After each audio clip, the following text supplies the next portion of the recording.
Internet. Oh shit, it's the internet. Long time no see. Yeah. It's less scary. It's less scary after you take a break from it. It's true. Are you sure? Are you sure it's not more scary? No, it's less. Debatable. So, I'm just gonna throw this out there. Every time I see that opening sequence that I made, I think two things. Every time I see it, I think more and more that it reminds me of like a '90s sitcom. It does kind of like we have to turn and be like. And then the second thing that I think about is how much I care less and less and want to lean into that more and more. We have like 90s like boy band poses for each of the characters. Yeah. Your picture comes up. Mm-hmm. Exactly. But yes. Hello, Internet. And hello, nerds. Hello. Welcome nerds. back. Before we begin with the continuing adventures of Lore and Order, Adventures in Skytown, couple of shout outs as we are wont to do. Big thanks to all of the things that we use on the channel to make all of this thing work, like Incarnate and Dungeon Alchemist and Foundry VTT and Hero Forge and Fantasy Name Generators and Monument Studios and Pocket Bard that give us music and make everything look pretty. And as a special reminder, because I just enjoy this joke that we are a fan of pay to win here at Nerd House Tabletop. You can players and viewers alike can make donations to our Extra Life page to affect the game as we go. For a $5 donation, you can give any one player advantage on their next die roll. For $15, you can give everybody in the party advantage on their next die roll. All of the money goes to a great cause helping Ann and Robert H. Lurie Children's Hospital in Chicago. And yeah, it'll be a fun time. So, before we begin in earnest, I am going to ask everyone to roll a D percentile. We're gonna get some warm up character questions going, as I almost every time nearly forget. 97. 97. Wow. Yeah.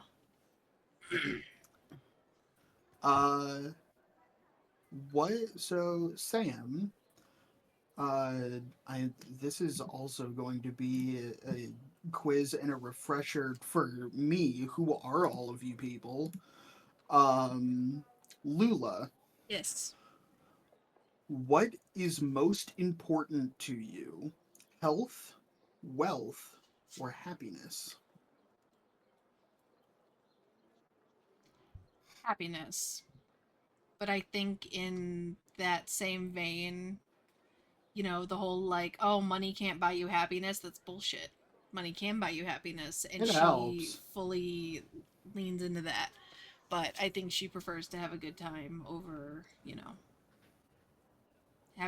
being wealthy, clearly, considering her living situation right now. That she prefers the happiness.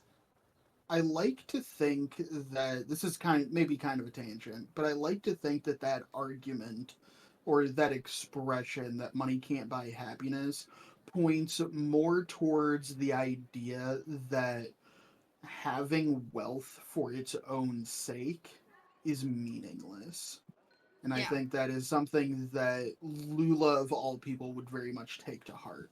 Yeah. It may not be able to buy happiness, but money can buy a whole lot of comfort. And Also, machinery money can also parts. buy time, and time Yeah. Yeah. is the big thing. I mean, there's a threshold where at that point it's just you're not getting anything additional out of it, but Yeah, diminishing returns, absolutely. yeah. But yeah, excellent. Court, what you got? Can you say that while unmuted, perhaps?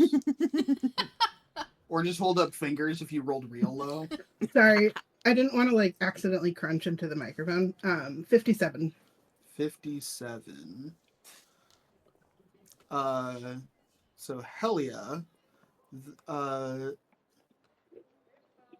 the player character to your left admits that they're passionately in love with you. How does your character respond? To your left, I think, is Lula. On my Just screen, it's Sam. He would be, has anybody watched Buffy the Vampire Slayer season 1? Xander admits his feelings for Buffy, and she says, you're a great friend, but I just don't think of you that way. You know, she'd let her down gently and be like, listen, I'm not in a position to do this right now.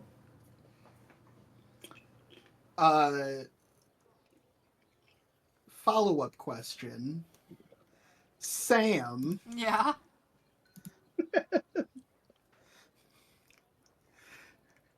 you admit that you're passionately in love to the player character to your right. How do you go about doing this? Oh God. I think Lulu would be extremely awkward about it.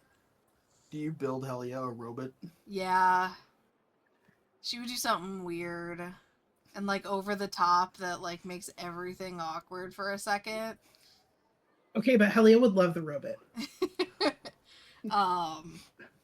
Yeah, she would do something like that.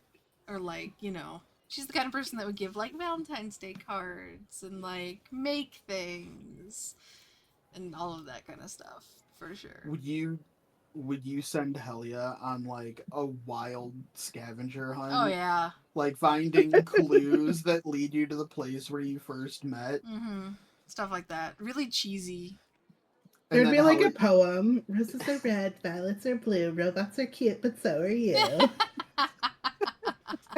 but it's not done very well. So Helia thinks like I'm on the trail of like a Batman villain esque serial killer. Yeah. Little do you know. The penguin.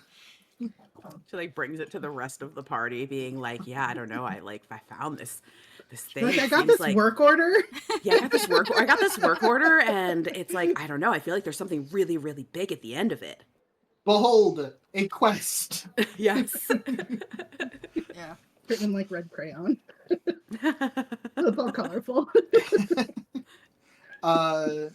Rhodes. What did you get?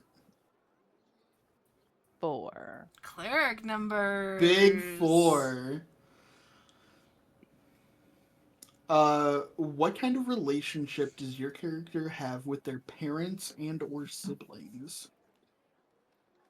His parents are no longer living, given, he's already hella old. Um,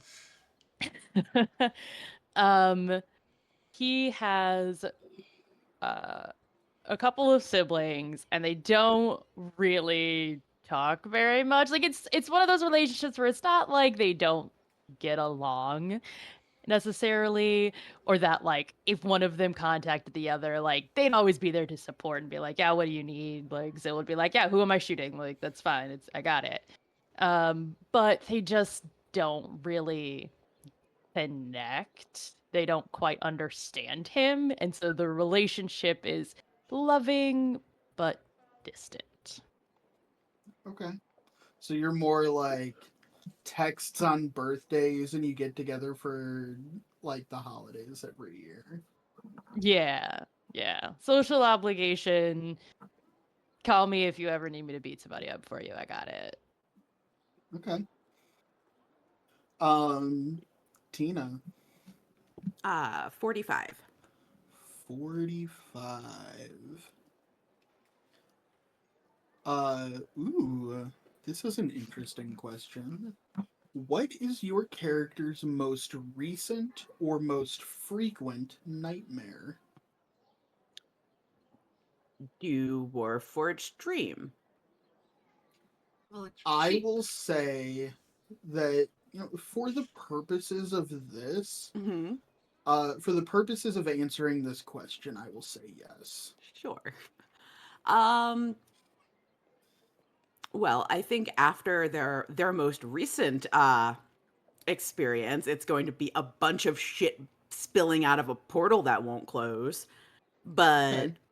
before what they just went through, it would probably be similar to those dreams where you need to do something or go somewhere and you can't move.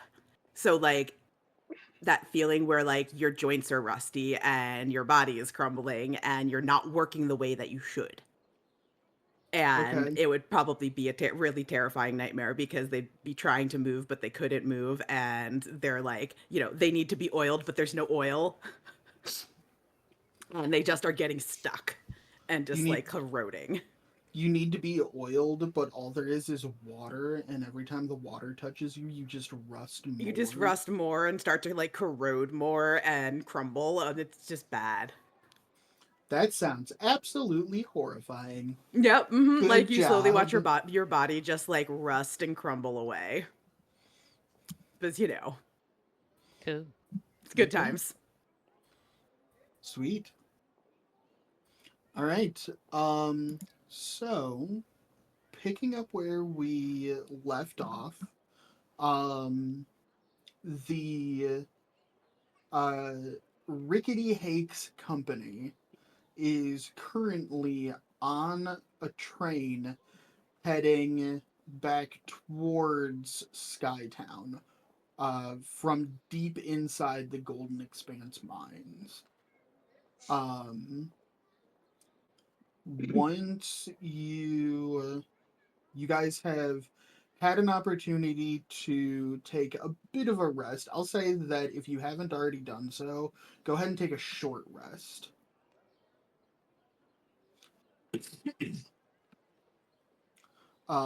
You are currently on the trail of Sersha, who has betrayed your group and seemingly left you for dead.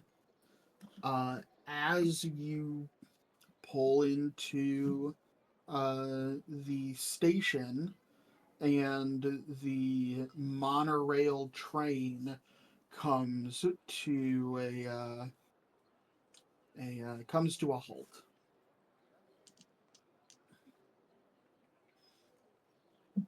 What is everybody doing as the train comes to a stop and the doors open to the boarding platform? Are we going after her now? I think doesn't. we should do some recon on her. How much of a head start did she have with the trains? Because she took a train. She took the train before us, so I don't remember how long we had to wait for the return car. I will say that she's got a few hours on you. Okay. It is a considerable head start. You look around and you certainly don't see her immediately. She does not appear to be in the immediate area. Do I mean, we weren't super close, but do I have any idea where she lived or lives? Or like a history or something? Um, sure, go ahead and roll history. Oh, no. Okay. With a 3, I don't know. I'm pretty sure she lives in Skytown. You honestly have no idea even if she lives in Skytown. Hmm. I mean, doesn't matter. Let me just go back to the guild. I mean, I feel like we Fair have enough. to. We have to, correct? We get to check in anyway, so we might as well just tell them what happened.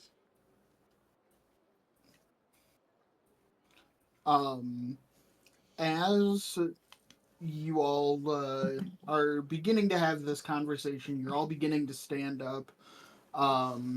Hake overhears that part of it, of checking in, finishing out the contract.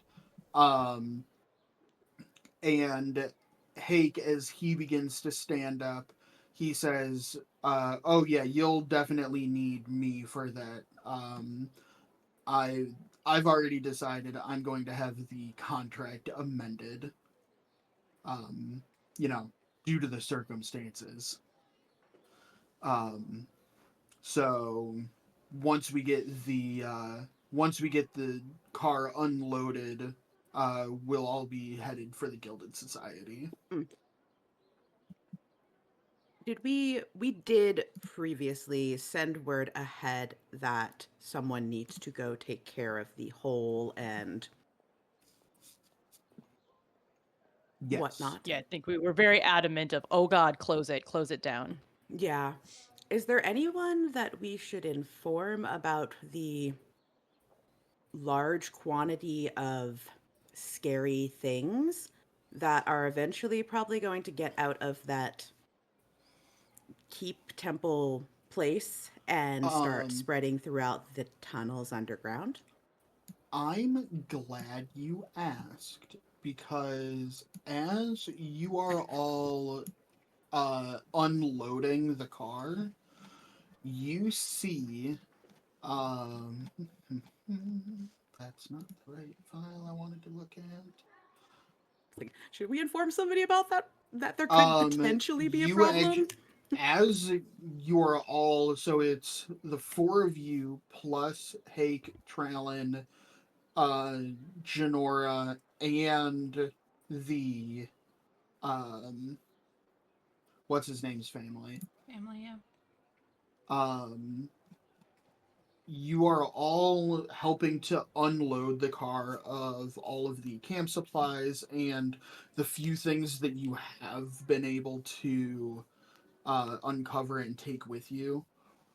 Um, you see a dozen heavily armored dwarves, all wearing plate armor, matching plate armor, um, large shield, swords, axes, um, and with them you also see three other unarmored individuals, a gnome and two humans, um, who are dressed similar to Janora, are approaching you, all 15 of them total, um, are all carrying heavy packs,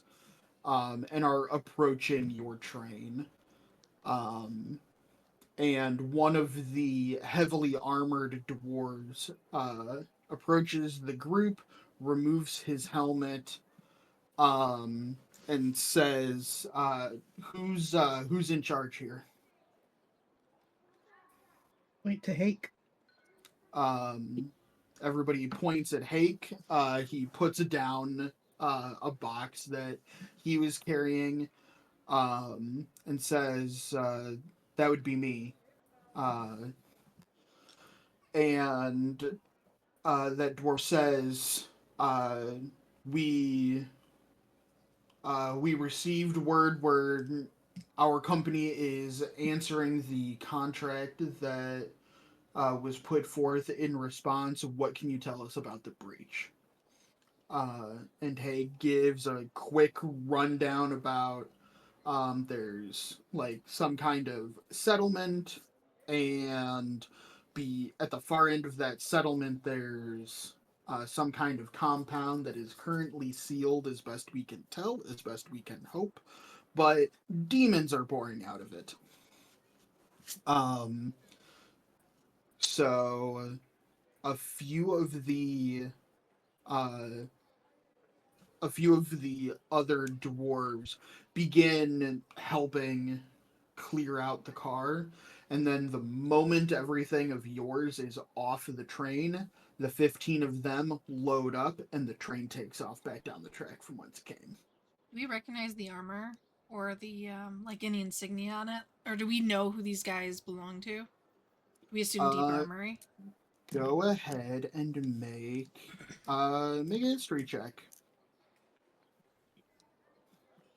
Anybody who's interested, make a history check. 17. 11. That was the quietest 11. 13. 16.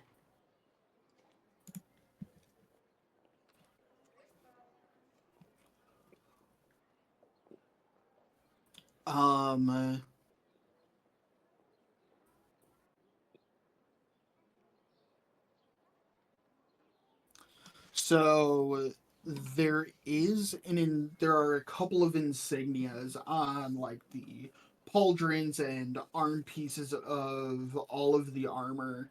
One of the insignias everybody notices is deep armory.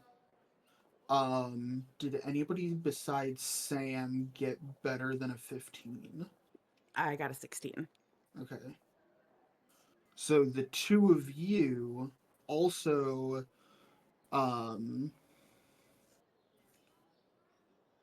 you also see a second insignia of a metallic multicolored what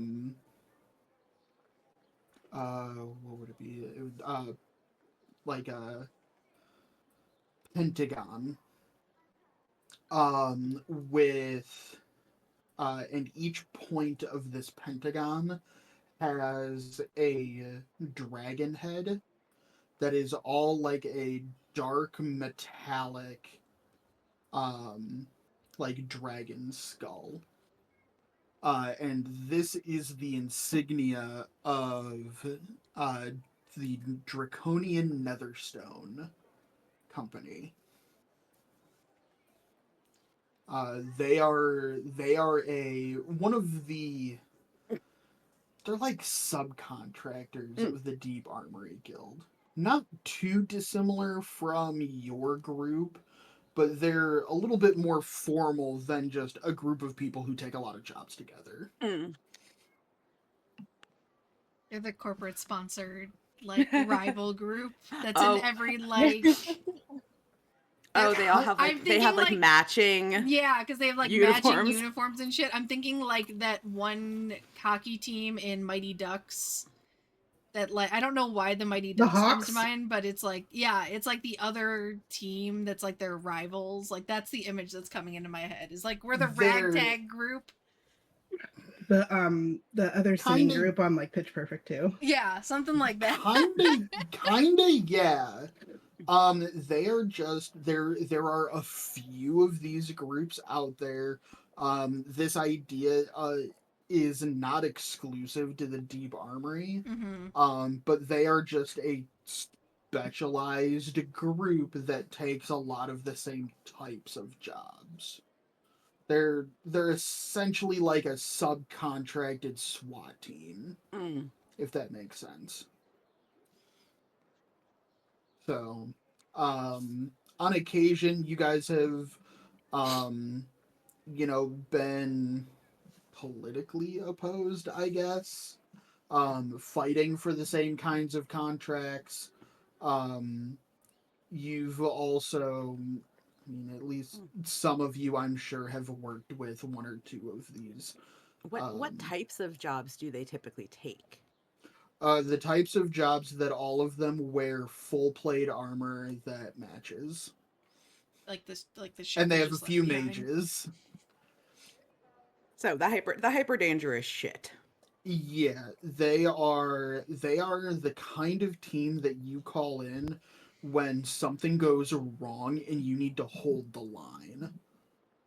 you call these guys because they will hold the line. Um,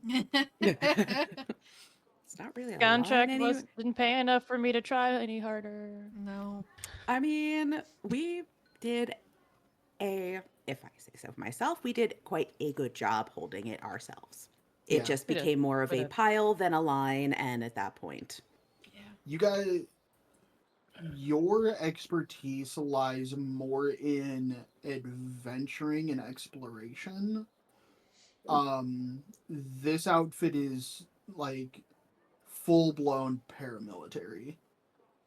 We were not So equipped to fight the denizens of the abyss, no, and they are. let you alone know, in that we kind of that volume. part would. Yeah, that's yeah. We were not. That was not part included in the briefing packet. We were barely equipped to fight those spider rat things. So, Ah, yes, the spider rat things. um, but so you unload the train of all of your stuff. These, you know, 12, essentially 12 fighters and 3 wizards, uh, get on the train and they take off. Um, once they leave, um, Cake gives a few instructions to to what's his name? Colin, Billowboots. No, Fabian.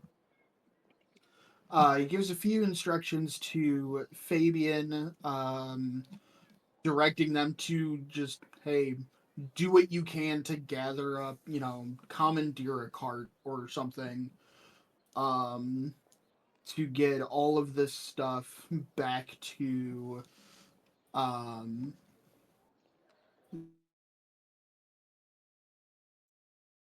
Yay, being frozen. We'll be back in a second. Hopefully. I can still hear Dustin talking though, which is really funny. Um Maybe I'm the only one that froze this time. Hey, Oh, there you are. There we I'm go. back. did I freeze or was it just the wife? Just Sam, I think. Oh, then I Okay, heard nothing of what you were just saying. perfect. Neither did the Um, stream. well, then I'll repeat myself. So you unload the train. These 15 um, other people load their stuff up, take off, and at that point, Hake turns to Fabian and gives him some instructions. Do what, pretty much, do what you can to get all of this stuff back to the Gilded Society headquarters as soon as possible, and we will meet you there. Um, at which point, Hake turns to the 4 of you plus Trallon and Janora and says, "All right, follow me. Let's get this over with and off the books." And he heads uh, out of the station towards the Gilded Society headquarters. Which, if any of you are in Foundry, I have highlighted the Gilded Society on your map. Our stream, I don't want to risk opening Foundry today, apparently. It is the Gilded Society occupies one half of a large estate near the docks. Um, Lots of traffic coming in and out. This estate is shared between the Gilded Society and the Sun Guard, which is like the agricultural guild. So a fair amount of the city's like food stores are kept here. Um, Lots of pretty much anything agriculture related or like merchant related information, documents, building permits, all kinds of that sort of stuff is all kept and managed at this estate. Um, and as you arrive, um, Trallin, or not Trallin, Hake approaches like the main reception desk, checks everybody in because it's a dwarven city and dwarves in my world obviously love needless bureaucracy for some ungodly reason that I hate. Um, but he checks everybody in, um, and uh, then leads you all with a few other staff members in the estate, leads you all to like a big conference room. There is in one corner there is a like large water keg and glasses, so there are like mild refreshments. And there is one large table with seating for like a dozen people. Um, the Hake sits down at one end and invites everyone else to sit before he explains. Um, Obviously, this job went a little sideways. I'm glad that all of us were able to make it out. Um, Not too worse for wear. Um, but due to the circumstances, I have asked these two individuals, pointing to the other estate staff members, uh, to witness alterations to the contract. Um, he goes on to explain that the amendments to the contract are going to be essentially to write Sersha out. Um, and the payment that Sersha was promised is going to go directly to your group Nice. for your efforts in keeping everybody alive. Um, and being instrumental in everyone's escape. Um, Once those changes are made, everybody needs to re-sign it, with the exception of Sersha, of course. Um, so, um, so that happens. That all takes about a half hour going through rewording all of the terms. There are multiple addendums that need to be made. Um, at which point Fabian and his family are shown into this room by another staff member. They're given a quick rundown of the changes that have been made, and everybody is invited to re sign the contract. I assume that everybody does. Correct. Well, at least Uh, I do. I do. How much are we making now? That's what I was trying to find. Yeah. So the original terms of your contract were going to be Sersha had a budget of 30 gold pieces per day that you were gone. Mm. Um, that was going to be divided between the four of you, and you were gone for 2 days. So your group was going to make 60 gold total for this job. Sersha, on her own, was promised 20 gold per day. So this puts you guys at a grand total of 100 gold pieces for the job. All right. There we go. So once the contract is re-signed by everyone, Hake leads you all out into like a a almost like a warehouse that's connected to this building that you're in. There you see all of the provisions, all of the camp supplies, and everything else that you were able to take uh from that dungeon. Um, and Hake presents Lula with a leather pouch about the size of a softball, and says, plops it down into your hand and says, um, and that is what I owe you.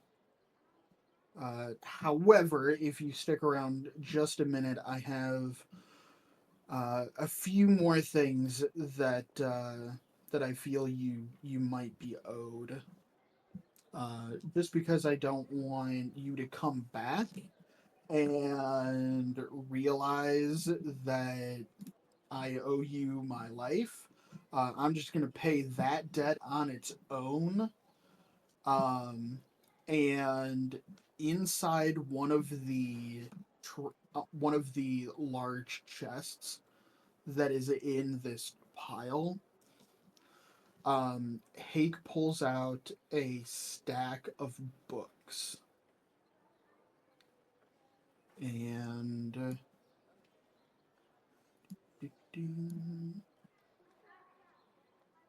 actually, I am going to pass.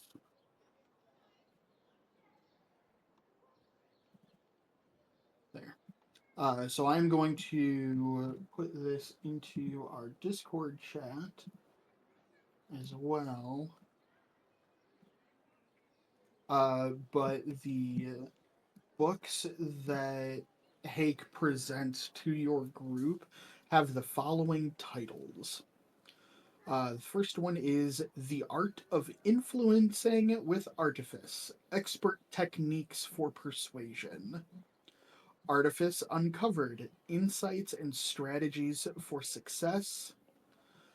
Chronicles of Clarenstone, a fascinating history of a seaside mountain range. The Apocalypse Chronicles, documenting the fall of civilization, and Inevitable Armageddon, capturing the collapse of civilization.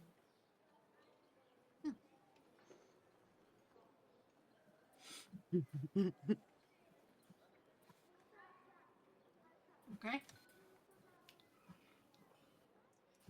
Um, so Hake gives you this stack of 5 tomes and says, um, well, I wish you luck in your future endeavors, and if I find myself in need of anyone crazy slash stupid enough slash good enough to survive a suicide mission, I will definitely keep the 4 of you in mind. Much appreciated. I feel like that's high praise. Is it? um, do we want to Feels like a compliment. split the gold or put it in party funds? Well, I have to get new armor now. Oh yeah. Oh yeah. How about we Yeah. just split this one? Yeah, probably a good idea. All right, 25 for everybody. As I hold like a stack of books. Are we splitting the books? You can have Yeah. mine. And there's these ones have diagrams. A lot of diagrams. How much gold did you say per person, Sam? 25. 25. Sorry, I had to step away for a second previously. Okay. How about for the books? You look them over, Endeavor, and then we'll find a buyer, and then we can. Once you're done with them, we'll find a buyer, and we can split whatever we get for those. I think these two have. Yeah, I think you'll understand these two better. Just hand over, like the two books that are basically just like how to make cool shit. And make friends while doing it. And make friends while doing it. How to That's- make friends. That's Lulu's biography, really. How to make friends, but it's To make literal. friends, Yeah. I hope she has one called Machines and Macrame. That explains a lot about my physical appearance. I have like macrame hair. She has made two of her friends. I just want to know who is so obsessed with Armageddon. Those, well, I mean, the people who open the portal, like, oops. yeah. Are these ones from these are from the These lab are that we have? all 5 of these books are books that were picked up from the workshop Okay. in that dungeon. Okay. I'm a little bummed So we you couldn't are- get that machinery to be working. Yeah. Were Next there time, plans leave. of any sort? Like instruction manuals? Not really. It was just old machinery. I figured out what it did, but it's too busted to actually make it work. I mean, you guys are like kind of having this side conversation. And Trallin kind of almost in like a joking voice says, that machinery is okay, maybe it isn't still there at this point, but if you had a death wish and an army, you could probably find out. Do you think you could have it? Not today. Not No. today. Maybe Do you once think they're done someone in could there. Maybe someone maybe could tomorrow. make it? Maybe. Like recreate it? It was a lot of machine. It was a big machine. Yeah. Maybe. Didn't you say you basically have smaller, better versions of that stuff Yeah. in your apartment? I think I could recreate what it was making. I just have to sit down and do it. The focus part. The focus part. Right now, though, we have other things to focus on. Mm-hmm. Like heading back to our guild. Yeah. So what is your plan now? Yes. Deep Armory. I mean, yeah, we should. Do we report Saoirse? Yes. and on the way, we ruin her. Well, we could do that after too. I would assume we would want to report Saoirse. I want to get to the So guild before that- she starts spreading lies about us again. She told them we Yeah. were dead. Well, to be fair, I think that could also have been an assumption, but she left out the part where she locked us in there to die. Yeah. Also, it would be helpful if other people are on the lookout. How much influence does she have within the guild? Saoirse's been a part. At least that Saoirse's been a part of the guild for a very long time. Saoirse's been a part of the guild longer than most current guild members have been alive.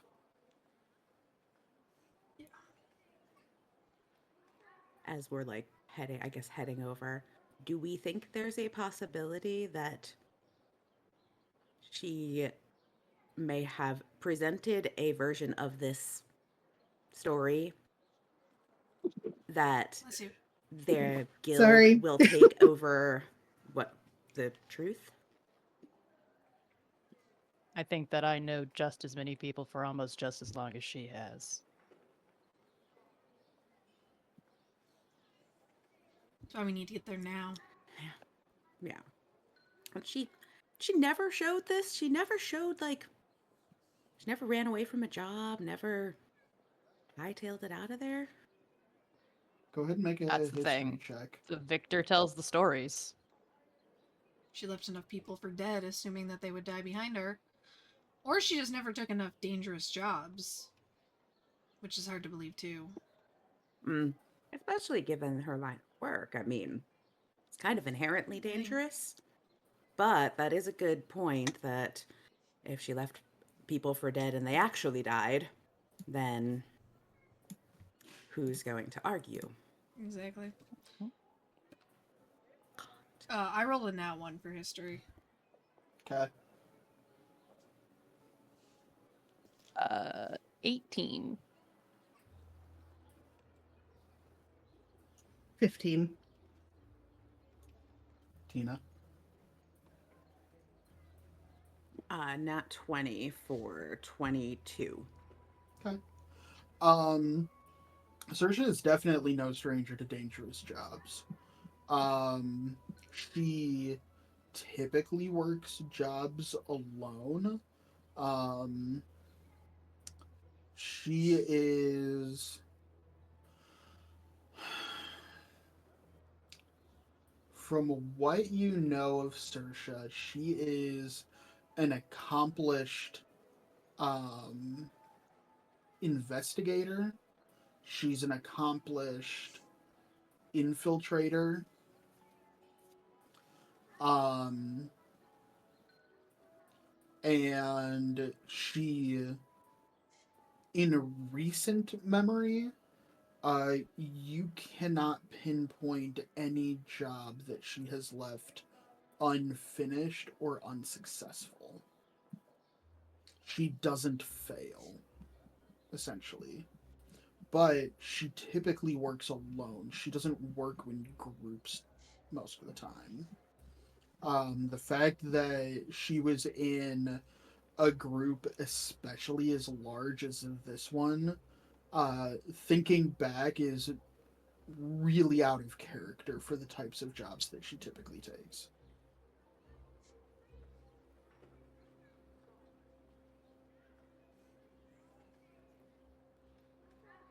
Either way, we head to Deep Armory. All right. So the Deep Armory is not far. It only takes you a couple of minutes to get there. Um, what are you guys doing once you arrive?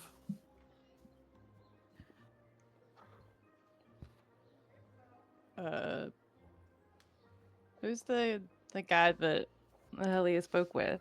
I can't remember his name. Did I even write that down? Du- du- du. Oh, Crumrack Half. What the fuck did I type? Oh, I did not type that right. Half belt. Half belts. That's what I tried to write. Okay. Because he was like the keeper of the contracts, is what I wrote his title down as. So she can't get another job. That would real suck. Mm-hmm. So the four of you head to the Deep Armory and you track down Crumrag.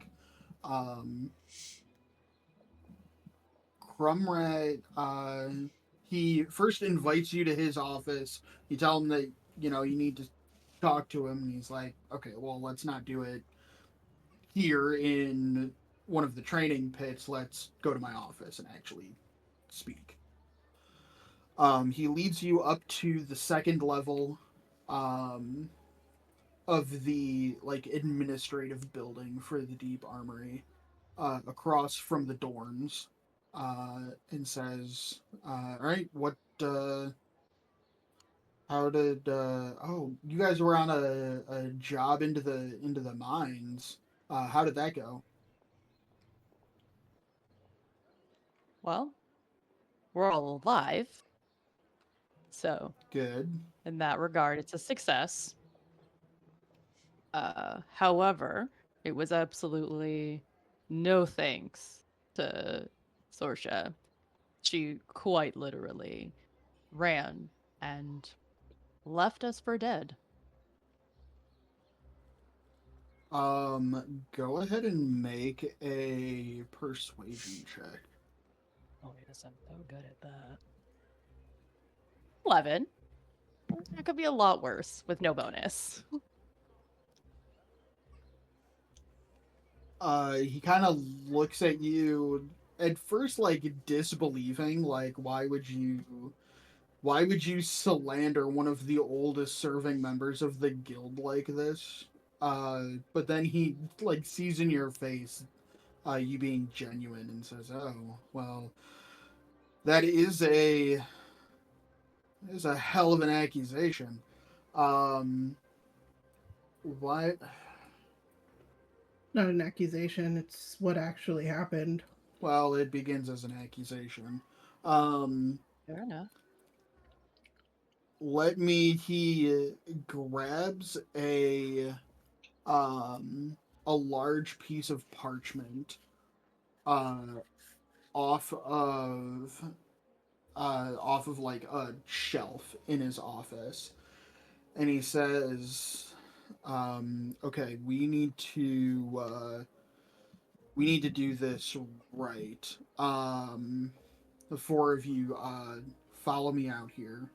And he leads you just outside his office. Um, and he opens up four doors.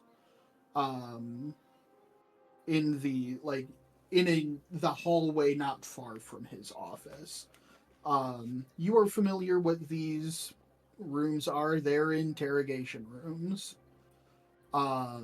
And he instructs each of you to separately head into one of these rooms. Um, and now, with all four of you in a different room, he closes the four doors behind you, so each one of you is in a room by yourself. At this point, I would like I would like Sam to take your headphones off. You can put your headphones back on when I give you the double thumbs up. Court, same. I would like you to take your headphones off or otherwise deafen yourself. And Tina, I would like you to deafen yourself. Rhodes. First. Crumrack exits the room for a few moments as he gets the rest of your party situated. And after a minute or two, he comes back into uh, the interrogation room that you're in, with that piece of parchment and a quill. And he says, "Tell me everything about that job." Okay. Yep. Started off simply enough. Head down, check out this apparently lost civilization. We went in first. Fair enough. That's what we were getting paid to do, to be the muscle and the well, potential first ones to die if anyone was going to. That's what we signed up for. Um, Eventually, we managed to go to the keep. That seemed like probably the best place for us to find anything of interest. And we certainly did. Lots of rooms with some interesting items in it that, Hake would have probably loved to collect and take back with him. But eventually, we found this door that had like a strange moss on it. Oh no. If Court turned off her camera, we messed up the stream, didn't we? Actually, we didn't. Oh, okay. That works. um, what did I say?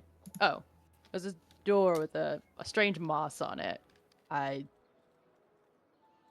Somebody told me what it was called, and I can't quite remember exactly what the word was that the other party member used, but essentially, the moss somehow has a connection to like a pit straight from hell, and demons started pouring out. Uh, we tried to hold the line, get everyone to safety, and as we attempted to set up a place that we could bottleneck them, instead of stopping to help with that, she kept running. And at first, I thought maybe she was going to go back to the entrance of the cave to give some help. Fair enough.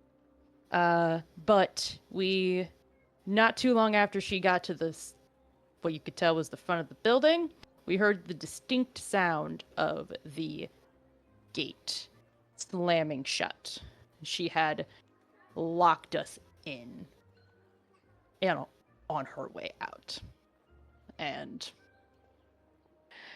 I can't think of a good reason to ever leave anyone you're working with behind, especially not when we were all perfectly fine and dandy and able to get out. It's not as if everybody had already died and she was the last one and she was trying to prevent those things from getting out. She just chose to leave and make sure no one could follow her. And almost 300 years in this guild, and I don't understand it. Okay. The entire time that you are talking, he's scribbling notes. And I would like you to make a perception check.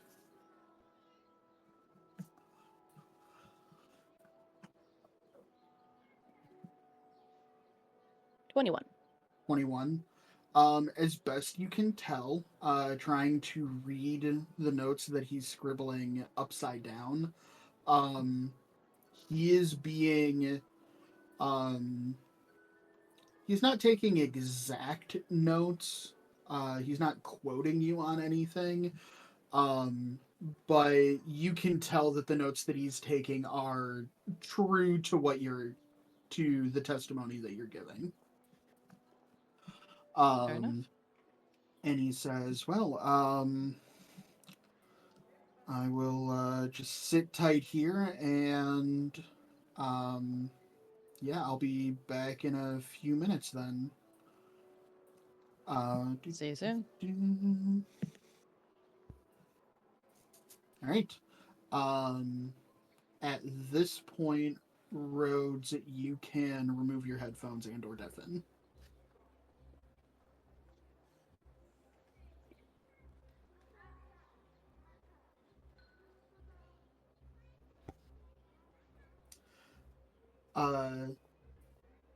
Lula, Yes. after a few minutes of you just sitting twiddling your thumbs um in this interrogation room, Crumrack gives a quick rap on the door and enters. And he says, I appreciate your patience, but he sits down at the small table desk across from you. He's holding that piece of parchment and a quill, and he says, tell me everything about this job. So we were contracted by Sersha for Rickety Hake. Subcontracted. To go down into the mines and scope out this, what they thought was some sort of ruins or something that they found while mining. There was, with us when we got down there, was a cleric, Billow Boots, Trellin Billow Boots, Janora, a wizard, and Sersha, obviously, and Hakes, and then a family of 4 humans. She rattles off their names. Anna,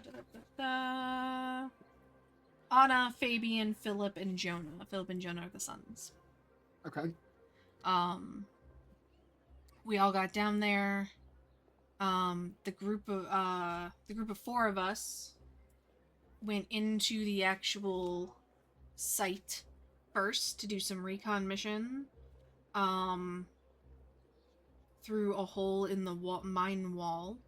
After we got down there, we fought some spider snake creatures of some kind that tried to eat our faces in one of the ruins. It was kind of a little city type, and she like describes like a general idea of like the topography and everything. In the back of the cavern, we found this sanctuary locked up. I don't know. Foundry's not the right word. Fortress, maybe. It had this big locked gate, which we were able to open eventually, and it was trapped, but we managed to get inside. And the whole group came with us at that point. And we did a little bit of searching inside there with the whole group, clearing a couple of rooms until we found a workshop with a bunch of books, and she'll pull out one of the books, one of the artifice books. And it was a artificer's workshop, it looked like. They were making... It actually looked like they had a machine for building bags of holding, which is actually pretty cool. And like she kind of goes off on a tangent on the bags of holding for a little bit, like hyper focused on that, and then brings herself back and says, "We decided to make camp in the workshop before, taking a rest. At some point during the night, myself and Zill were charmed, I guess, influenced by magic, and influenced to go into this other room with this fountain and a bunch of gargoyles. We were able to fight everything off pretty easily and then go to sleep. The next morning, we split up, the four of us and then the other group into two groups. We went off in one direction, the others went in another. And we started searching rooms, setting off, searching, finding old weapons, finding old clothing, a bunch of bunks, dormitories. What was really fishy was once we found... Well, there was black ooze when we found in one room, which was gross. But this last room that we found was, I think, the chapel. And there was this weird moss growing around the door. Again, it had some like magic influence on everybody and started making everyone act really weird, and Brutus, and she pats Brutus on the head. Brutus went kind of wild, and we managed to get away, and we found the rest of the group, and Saoirse seemed to not really be too concerned about mind-controlling moss. She kind of brushed us off about it, but Janora, the mage, decided to come with us to take a better look and realized that it was not great, and threw a giant fireball at it just when a portal to something opened inside the chapel, and a whole bunch of demons came out. We tried to hold the line. Saoirse and I fell back. I kind of bolted out with Brutus to warn the family, who had stayed behind us to be cataloging stuff we were finding. I warned them in the warehouse, but Saoirse kept going, and she went all the way back to the front gate and pulled the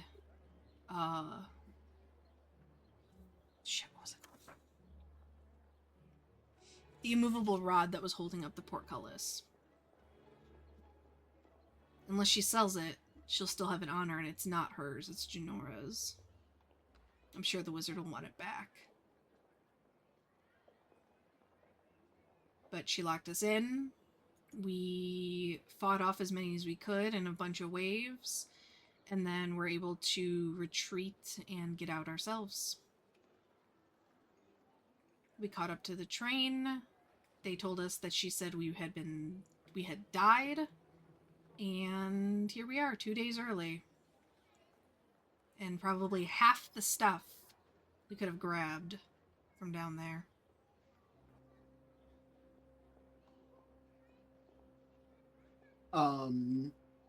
As you are talking and telling this story, the what's his name is just scribbling notes. Crumrack is just scribbling notes as you're talking. Give me 1 second.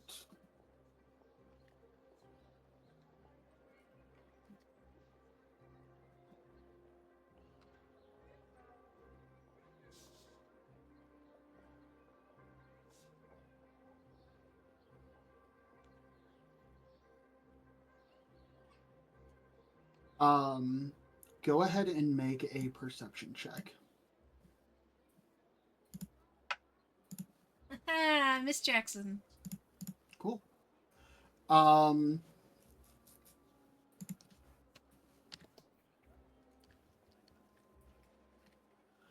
You get, as you're telling this tale and Crumrack is scribbling his notes, you get a couple of peeks um at what he's writing, and you notice two things. The first thing you notice is the notes that he's currently taking. He's just taking notes on everything that you're saying. Mm-hmm. The notes that he's taking may not be like verbatim what you're saying, but you get the distinct impression that he is staying very true to your testimony. The other thing that you notice is that above the notes that he's taking on your testimony, he has already taken notes on one of your compatriots' testimonies, which is there is a lot that you have told about that was left out from whoever your other compatriot was. It's all in his handwriting. You don't know who else he's already talked to. But yeah, there's a lot of detail that is missing from his first block of notes, but the things that do line up, line up. So whatever you're saying is a corroboration of whatever was said before. Cool. You want my headphones off? Yes, please. Okay. We are gonna go to court next. So Tina, you can remove your headphones again. Court. You are sitting in this small room, blank walls. It's just a desk and two chairs. You're sitting in one of them, just kind of twiddling your thumbs for a minute or two. Turns into 5. You kind of lose track of time. You're like it's like sitting in a doctor's office. There's no clocks on the wall. You very quickly lose track of how long you've actually been sitting here, but it's not too long. And a couple of minutes go by, and Crumrack enters the room and just says, "Hey, I appreciate your patience. I'm getting through this as fast as I can. I just got to do everything by the book." And he sits down in the chair across from you, unrolls a scroll, and he's got a quill in one hand, and he says,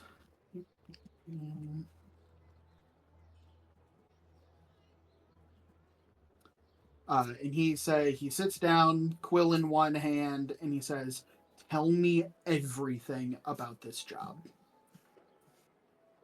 I mean, do you want me to start from how we got recruited into it? I mean, Tell me everything. oh,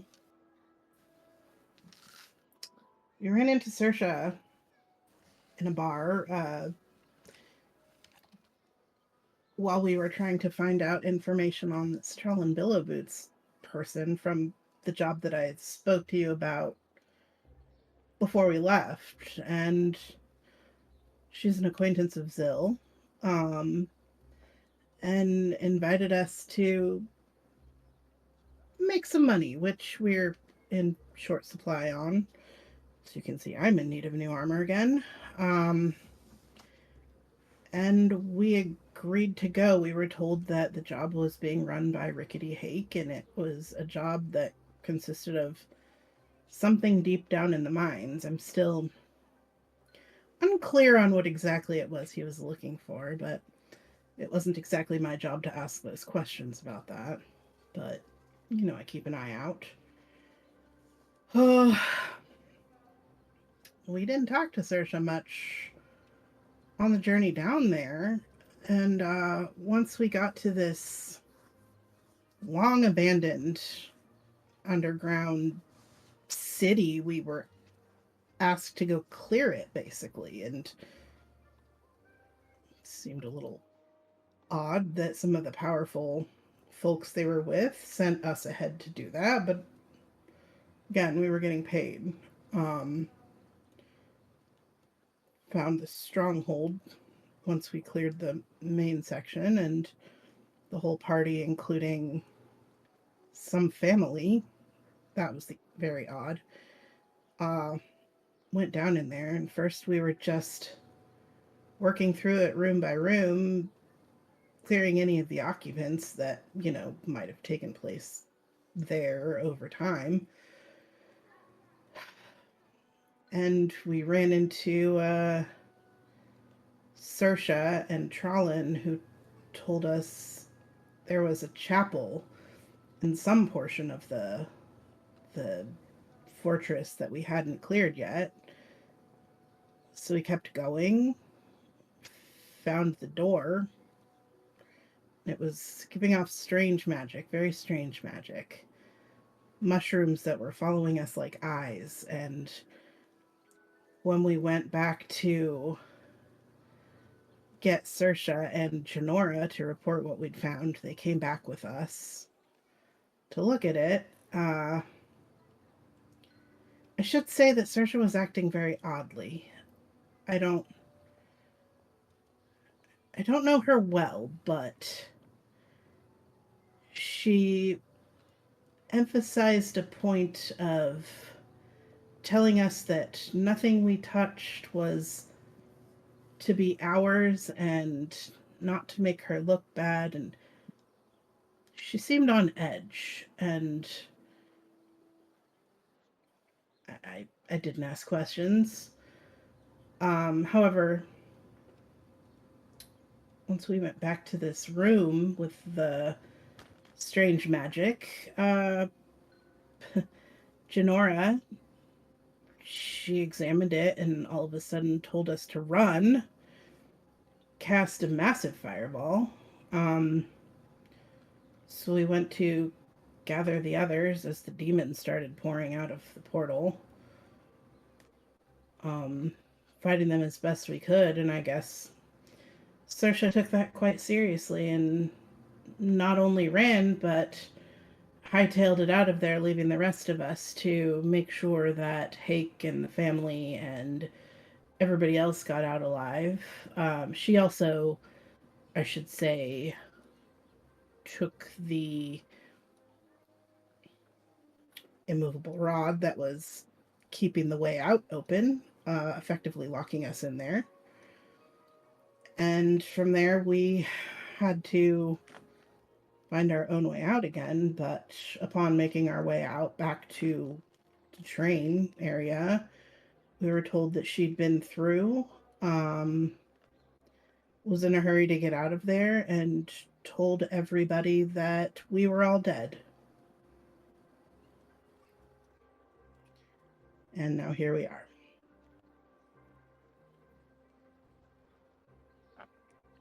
She didn't try to help, even in the slightest, as the demons were pouring out of said portal.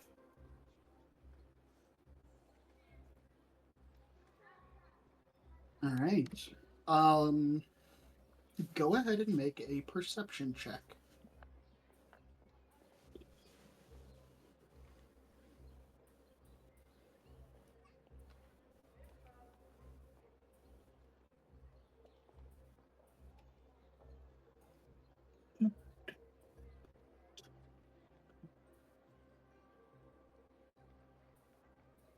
That is a 14. 14. Mhm. You can, so as you are telling your story, you can, Crumrag is just scribbling notes, um, whatever you're saying. You try to get a peek at what he's writing, and you can't quite tell the kind of notes that he's taking. But you can tell that above where he's taking notes on your testimony, there are two other blocks of testimony. Um, One of those blocks is longer than your block of notes, and another block is much shorter. But that you don't get a very good look, and you're trying to look at it upside down, like while he's writing. So you can't like really tell what the notes actually are. She'll just kind of say, I came to you about this job thinking it was odd several days ago. Not for nothing, but it was more than odd, Crumrack. And we were left hung out to dry by somebody who has a better reputation than that. So if I were you, I might be taking a look at other jobs that she's done. Well, it's unfortunately at this point, it's all part of the process. With accusations like this, um, you know, we just have to make sure we're doing everything the right way.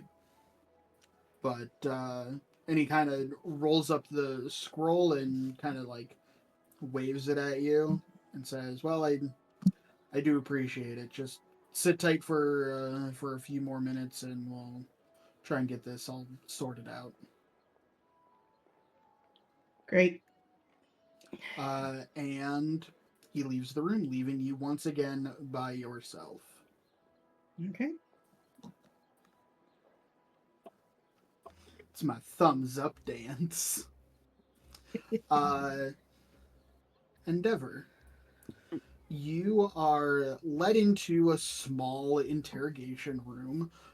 It's a room that you don't find yourself in very often, but it is supposed to be slightly intimidating, but more or less a neutral room. There's no windows, there's nothing like printed on the walls. It's just plain, monotone walls, a couple of simple chairs, and a simple table. Nondescript, just kind of bare bones. Crumlike leads you into this room and says, "Hey, just sit tight a couple of minutes. I'll be with you as soon as I can." And he shuts the door behind you. Um, you are sitting in this room for a few minutes. 2 minutes turns into 5, starts pushing 10. You start to get that feeling like when you're in a doctor's office and you're waiting to be seen and there's no clocks on the wall and you're just kind of sitting there. But usually there's like the medical factoids on the back of the door that you can read to pass the time. That poster doesn't exist in this room. There's literally nothing to look at, nothing to do. You're just kind of stuck. But yeah, 10 minutes turn to 15. You start to kind of lose track of exactly how much time you've been in here when suddenly there's a rap on the door and it opens. Crumrack um, he walks back in, kind of doing this with his hands and wrists, flexing out and stretching his fingers. Um, and as he sits down in the chair across the table from you, he just says, "Hey, I appreciate you bearing with me. I'm only one guy, but we're gonna get through this as fast as possible." So he sits down, he unrolls the scroll, gets a quill out in one hand, and he says, "Tell me everything about this job." Well, we got the job from Sersha. We had been out at a bar called the Dire Keg. I think it's up in the Moonlight Route. Uh, and we saw Sersha at the bar. Zill went up to talk to her. Uh, and presumably either the job came up or he asked whether or not there was a job. I don't know, but came back and said she had a contract that she needed some assistance with. So we were more subcontracted by Sersha, who was contracted by Hake, Rickety Hake, over at the Gilded Society. And the job was to go down into the Golden Expanse mines. Some miners apparently had been tunneling and punched through into what they discovered was a space that had not been accessed. And they immediately, obviously, called for assistance to scout the space and see what was going on down there. And thus the contract makes it to us. So we agreed. Seemed like it would be a straightforward, if interesting job. And headed down into the mines. Endeavor sits there trying to, like, actually doing calculations. It's like, 2 days and like 9 hours ago, uh, in the morning, and met up with Mr. Hake, Sersha, uh, a little woman named Janora, wizard, Troll and Billow Boots, and a family of, I don't want to call them laborers, that seems unfair, but who were assisting with bringing down supplies and all of that. Our group took the train, headed down into the mines, and we got to the end of the current tunnels, took the rest on foot, headed down to this new cavern opening, and lo and behold, once we peered through, you could see that there was something down there. Something, buildings, something man-made. Hake asked us to scout ahead, and, well, I think our general consensus was that we were put down there in case there was something there to eat things, and they would know not to go down. We went down into this new cavern filled with mushrooms and what appeared to be a town of some sort. Similar architecture to up here, not quite the same, probably ancestral, abandoned to the best of our knowledge. There were Neogi, spider, scorpion, bad, that seemed to have taken up residence, and possibly eaten all the inhabitants. Dispatched with those, made sure that the place was clear, did a little bit of exploration, just kind of noting buildings. I mean, not all that different than up here. And called down the rest of the folks and set up shop down there, figuring we would, do a more in-depth exploration of some of the more well-preserved buildings in this area. One of which was we never really got a clear picture aside from fortress, temple, possibly all of the above. Something well reinforced, something that seemed to have held up far better than the rest. Went in, went down this.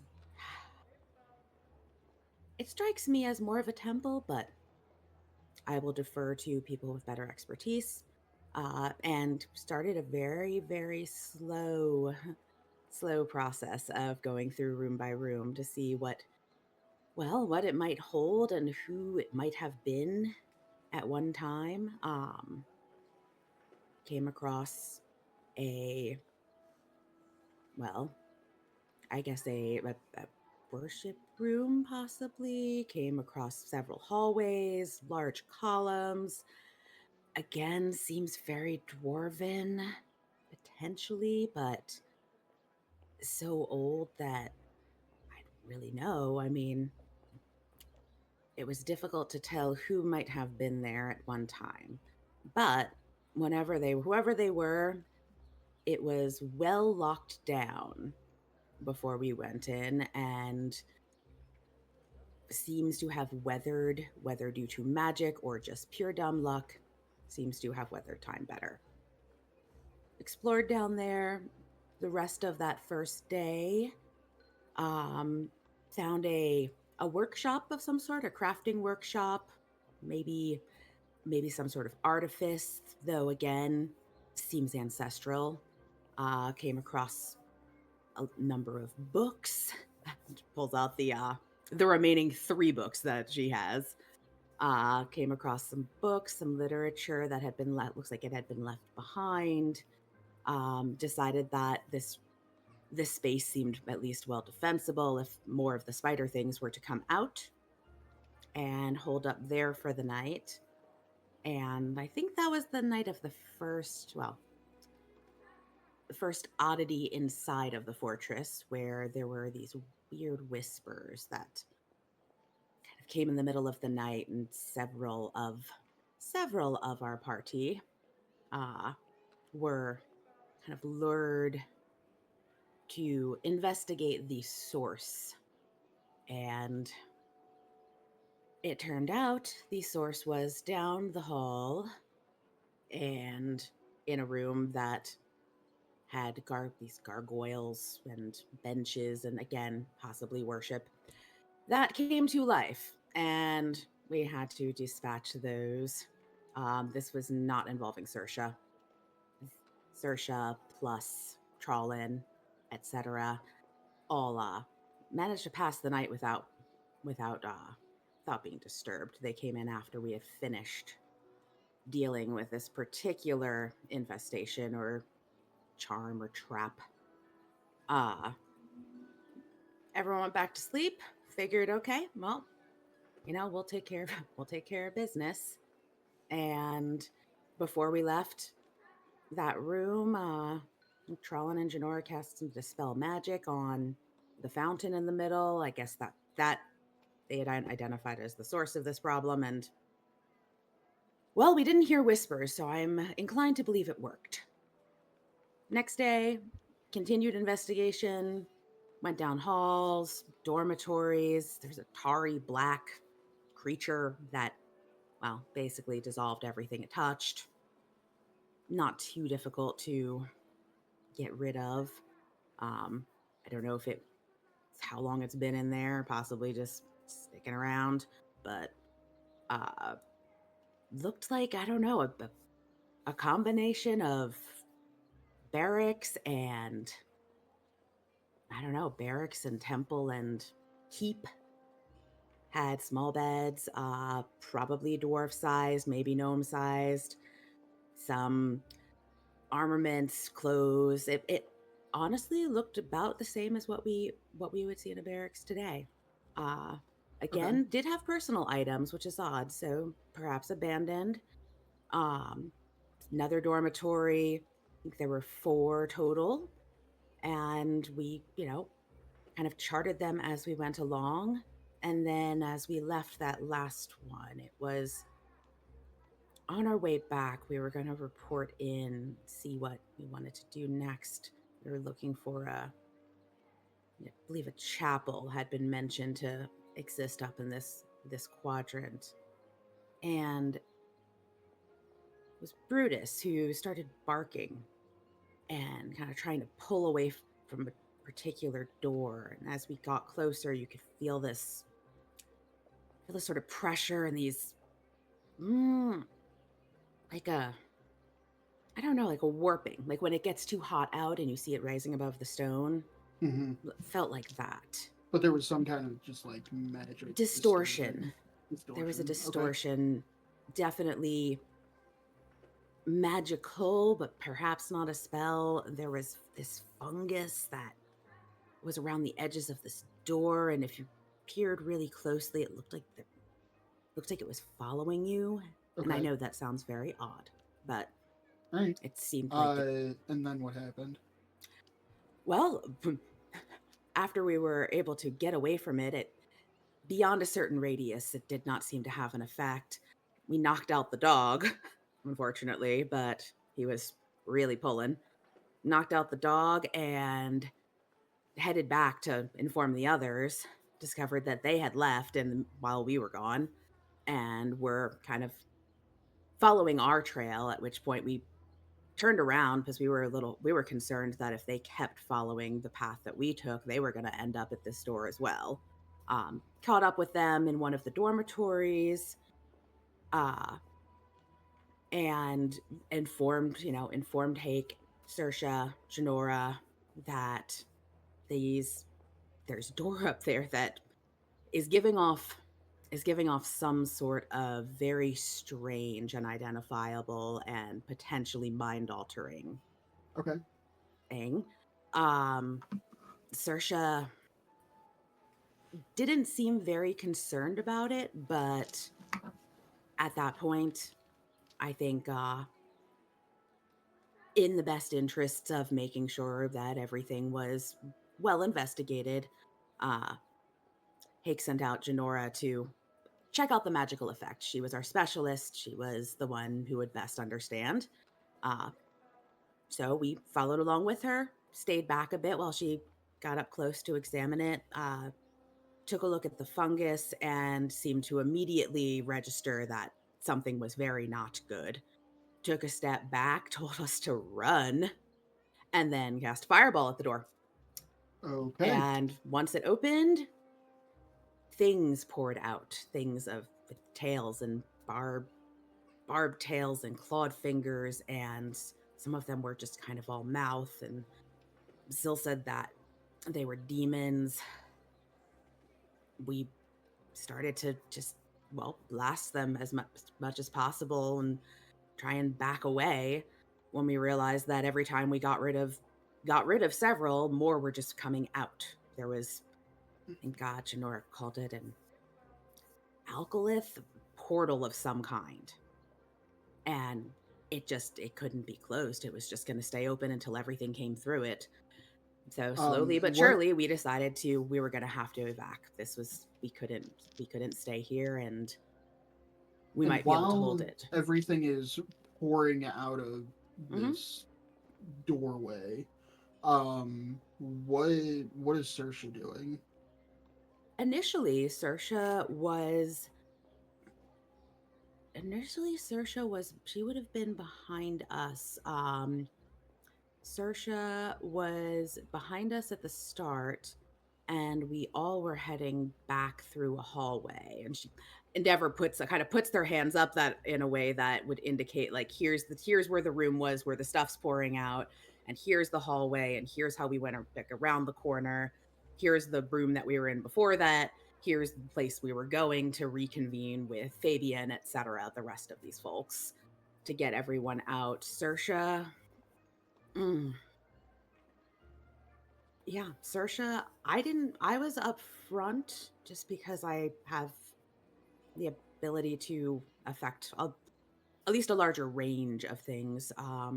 So I did not see Saoirse as she headed back. I assume that she would have been behind us working similar to Zill at range to kind of pick off guys. And we all backed our way back to the original room that we had camped in so that we could go collect our things and grab our family and get the heck out. We had And the thought Search's that fighting against these creatures with you guys at this point. I don't. Do I recall? I don't. It's odd. I don't actually recall her fighting. I Okay. recall Trollin being up front. Janora, obviously. Um, yeah, even Hake. I would say Okay. Hake. Yeah, I don't recall her. I don't recall her fighting. I am not entirely certain that she came with us to investigate the room that second time. All right. She So, seemed yes. and then what happened? At So you that guys point, everybody's like everybody's backing their way backing around. out to try and Yeah, tactical the thought was retreat. to, make for the door. We had a portcullis that was quite strong. It took us quite a bit to open it, and figured at the very least we could go out, we could close this up, we could get back up, and we could inform someone so they could send down a much larger team. Okay. And as we got back, suddenly we heard a slam, and Saoirse had run back through the entrance and removed the rod that we were using to keep the portcullis open. Okay. We didn't. I don't know if I wouldn't blame her if she saw the mass of many-legged, many-barbed, many-clawed things pouring through and just panicked. But she left, and of course, we at that point realized that we were going to not only have to hold the things at somewhere, but we were going to need to get this door back open. And thankfully, we were able to, with pretty much burning everything that we had. But Okay. everyone was able to escape. Everyone was safe. We were able to get ourselves out and then lock the place down as best as we could before heading back up to the sort of the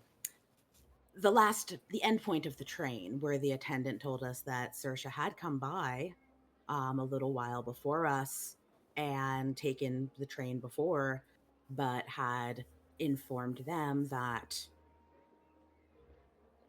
she was the only survivor of this Okay. particular assignment, and that everyone else had perished down below. Okay. Yeah, and at that point you fill in the last couple of details. Yeah. The entire time he is just scribbling notes as you're talking. Go ahead and make a perception check. Make a deception? Perception. Okay. I don't know what my perception is. What is it? Oh, it's 18. Okay. You are looking at the scroll as he's taking notes. Tina, by a significant margin, he has more notes on your testimony than probably everybody else combined. I mean, That's fitting, I though. I am a robot. Yeah. Yeah, I mean, you're a robot. You're the group note taker. I'm sorry to the rest of the group. I should have seen this coming. Tina's our Marisha, guys. You know what? I could have just taken keen mind and been like, I relay literally everything that happened for the last 5 sessions. Word for word. I open my mouth and a printout of the event. I actually broadcast Like It's like a I have speaker. a project. I have a projector that I I was just gonna say kind of. their eyes light up and like Yeah. project it. I was just gonna say, yeah, I just turn to face the wall and project the entirety of the scene as like a 2-hour I movie. mean, Yeah. you kind of do that. Amazing. But yeah. So the rest of you give your testimony, and one by one, you give your testimony, and Crumrack says, "Okay, I'll try and get through all of this as fast as I can. I'm only one person." He leaves you in the room by yourself.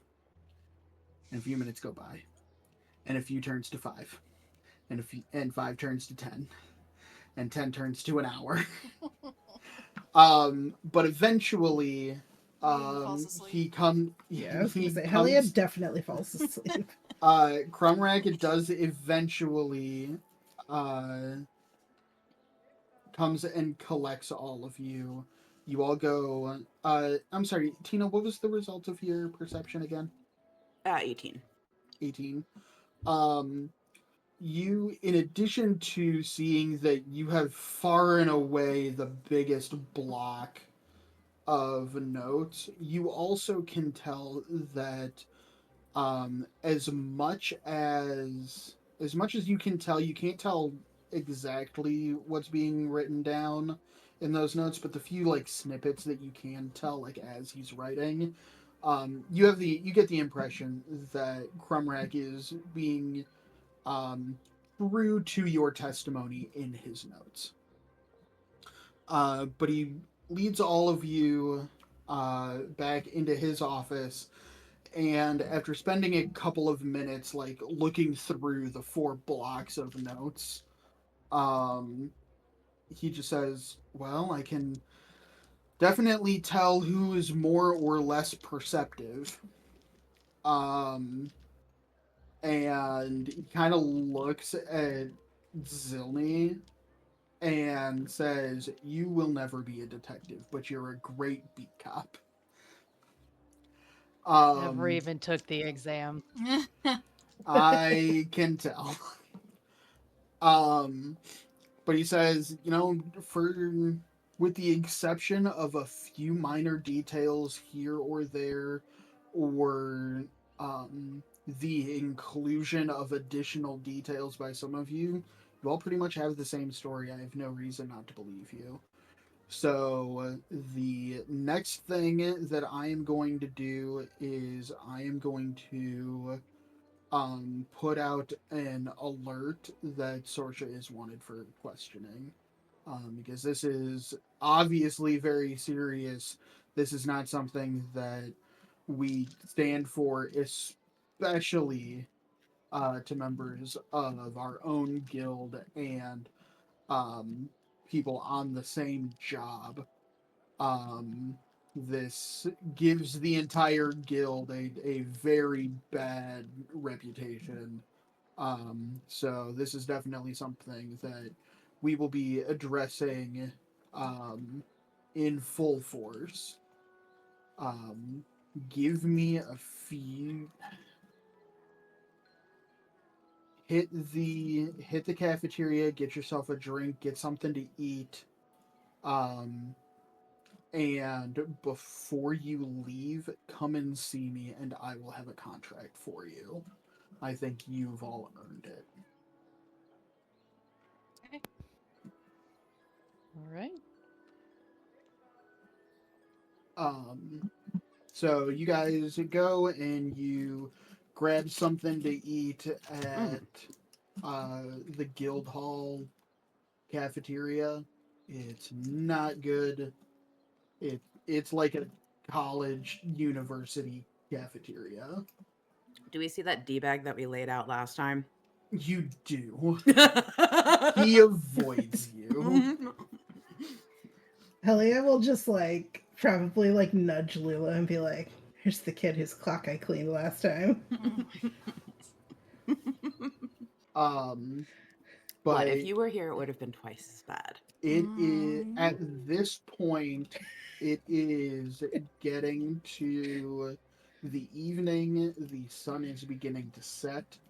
and I'll say like an hour later, um, you guys have had plenty of time to like rest, but your like adrenaline has still been up. After giving your reports to Crumrack, the adrenaline starts to subside. You start to get like some actual closure on this job.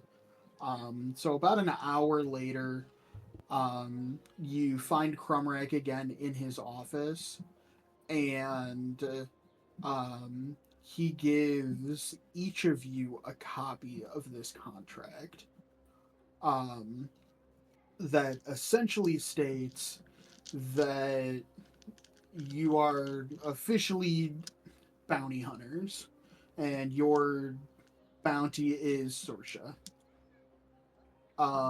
You have you are given this contract acts as your passport through the high gate to Korsavabru.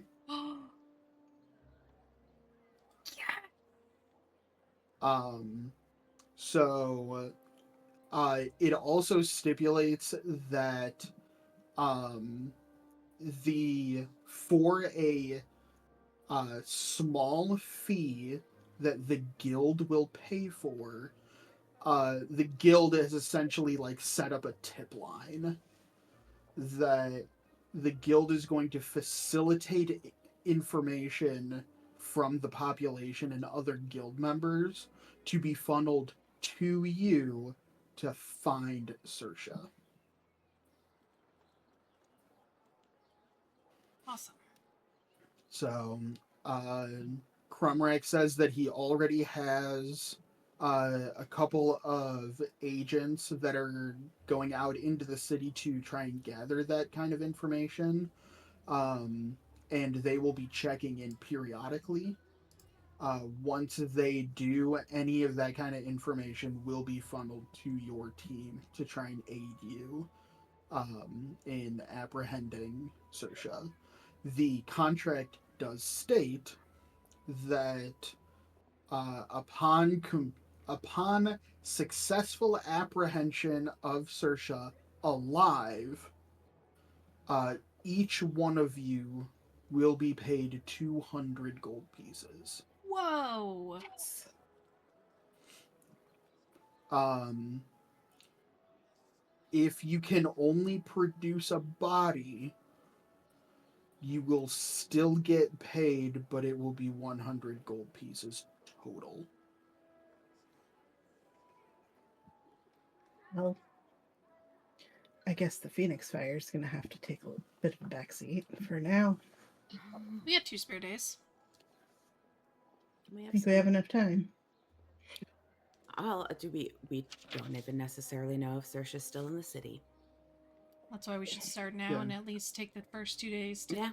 see if we can find her before she takes off. And if she already did take off, I mean, At least we'll know. yeah. Mhm. Hmm. All right. So, what is your plan for the rest of this evening? I will, just so that all of us have our timetables synced up. Mhm. Um, Originally, Cake's contract had you guys budgeted for time Mhm. through tomorrow. Right. Mhm. At which point, if you guys were gonna take the Phoenix Fire contract, you would need to leave to track down that lead. You would need to leave the morning of the following day. Mhm. So we basically have 24 hours. Yeah, so you have 24 hours to do what you want to do, and then you have a decision to make. You can either say, screw it to the Phoenix Fire job, or you can, or you can go pursue the Phoenix Fire job. But at that point, you'll be committed to one or the other. Well, you will be either committed to doing the Phoenix Fire job or committed to not doing the Phoenix Fire job. Do we remember how much the Phoenix Fire job was gonna pay? Remember? No. Did I write it down? I'm sure I did. I hope you wrote it down because I don't Oh, remember. I don't Contract think I is wrote worth it 200 gold. 100 gold. down. Yeah. I say we do what. I say we sleep, Yeah. and then we do I what say- recon we can tomorrow. We just spend it tomorrow. I mean, we're packed already, so. Yeah. Also, we would either way need to resupply before heading to take that job. Mm-hmm. Helia is going to need to replace some, well, everything. So we split up again. We do some I recon. need so many bullets. Oh, yeah. So, Zill, how about you and Helia do some shopping tomorrow, getting supplies that you need? Endeavor and I can kind of ask around while you're there. Hmm. Mm-hmm. She's gonna have to stop for, even if she heads into Korsava Brew, she'll have to stop for some things. Does she have access there? Is that a place that she would be going back and forth through? Make a history check.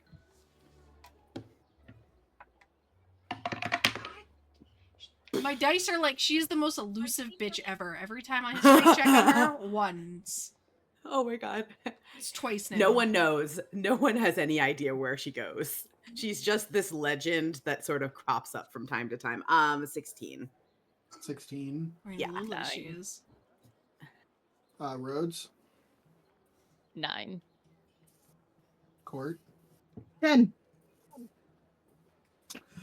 By design, Sersha is a slippery minx. Mm. But normally people can't just go back and forth. That's not a thing. It's a thing for some people. You have to. There are certain rules because it's sort of like a caste society. I was just gonna say, it's like and some people can go through, not our kind of people, but some other people. Yeah, you need to essentially be a resident or have legitimate business Mm. in the city proper, Mm. which many people in Skytown do not have. So unless you are high-ranking members of guilds can travel back and forth. Obviously, if you're a resident inside the city, you can travel back and forth. But otherwise, you essentially need, like I said, legitimate business. It's not some. It is not a place that you can just decide you want to go visit the big city and the guards will let you in. That Yeah. doesn't really happen, which is But- why each of you got a copy of your passport. contract to find Sersha, because that gives you legitimate business inside Korsava Brew in case you need to go there.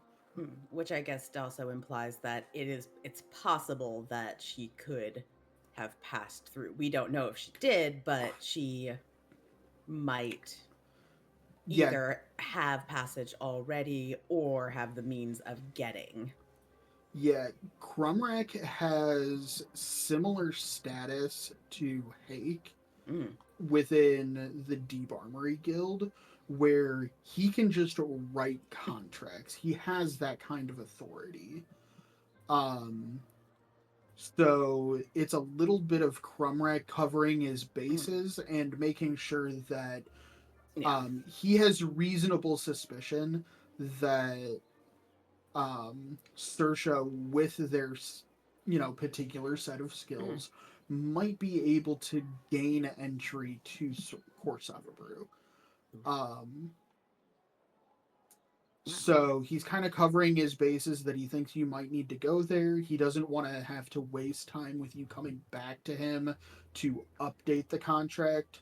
He's just, hey, go find her. Wherever she is, you have some access now to do what you need to do. Mm.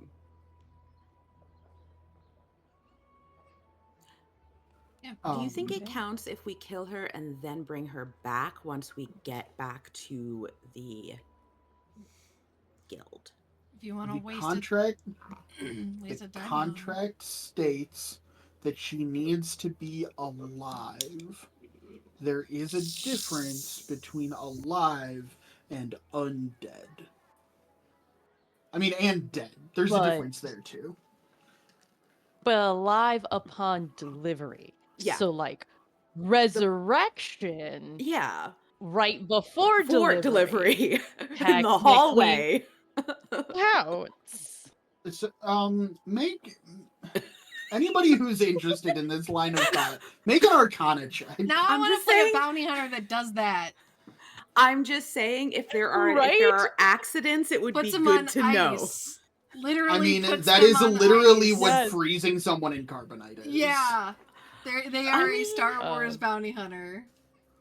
Yes. 15. 15. Yeah. Tina. Arcana,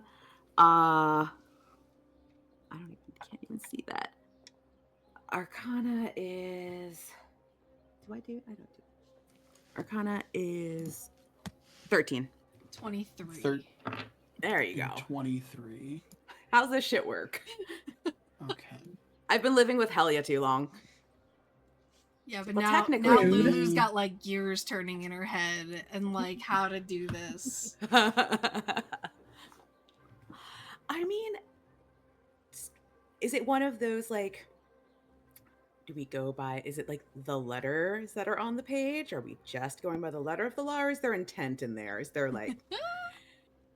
Can you bring someone back after like that amount of time? So I'm gonna throw this out there just for context. Not yet. Oh, You guys are 7th level, okay? Mm-hmm. Which means that the full casters, should have access to 4th level spells. Correct? Yeah, we do. Do I have that correct? Yes, Cool. we can't raise dead yet. The one full caster. Okay. There's Yeah. no cleric.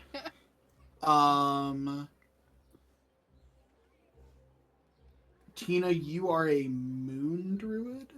Yeah, I have revivify. I do. So I mean, if we accidentally oops, her head fell off or something. We kill her, we Okay. bind her with ropes, was and one then we time, bring her back. guys. Like that. Yeah. if Helia Revivify. Someone to knock accidentally Brutus's stab, head off. if Helia has a repeat of the cafeteria incident but doesn't go for non-lethal damage, I can fix that as long Yeah. as it happens very, very soon.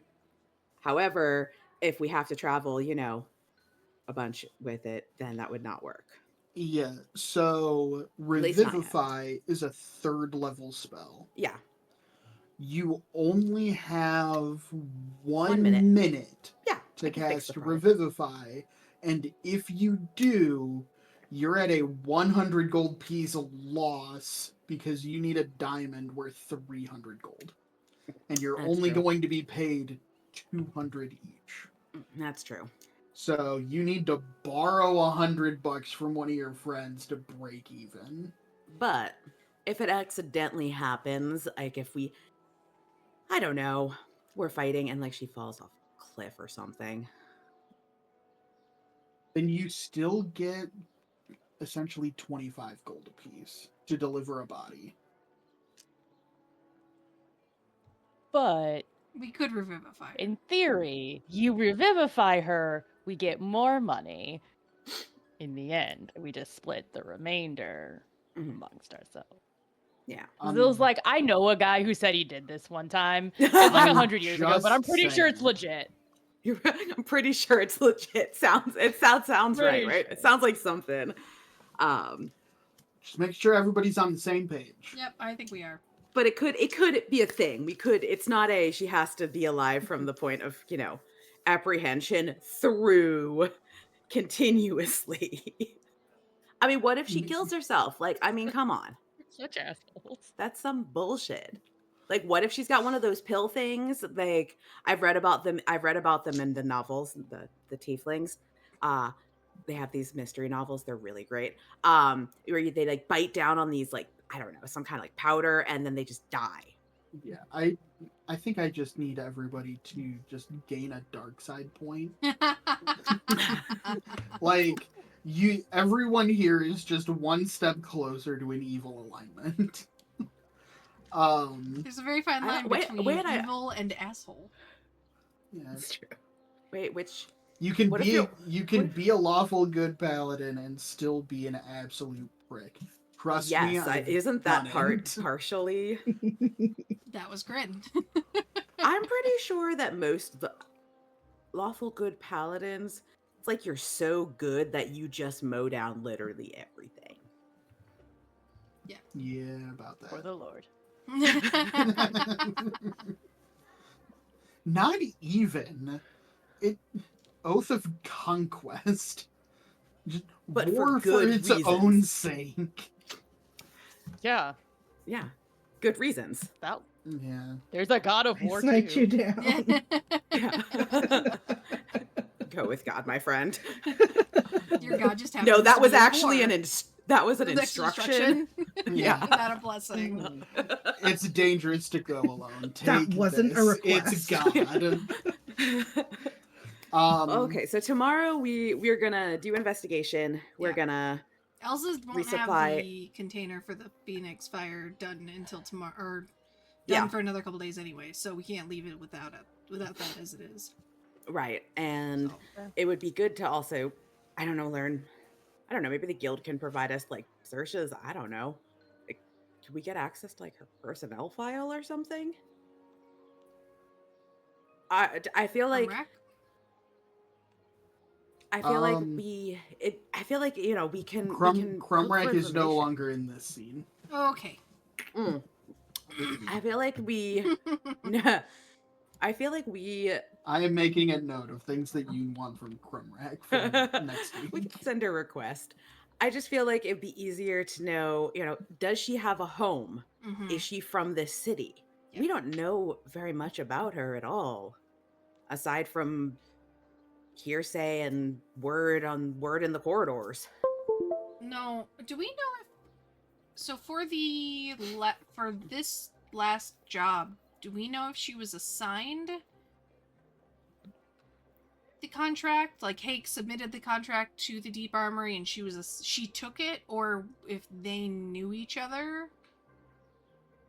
You know that essentially you can, as an individual, you have guild membership, which means that you have access to guild contracts put out by your guild. Right. You can, with your guild's approval, and this is all language that was in Hake's contract. I'm just not a lawyer, so I didn't write it all. But the Hake's contract was a couple of pages.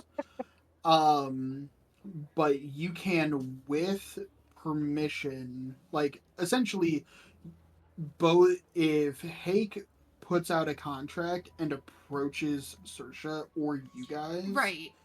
We just need to both get guilds have to Crumrack to sign off off on it.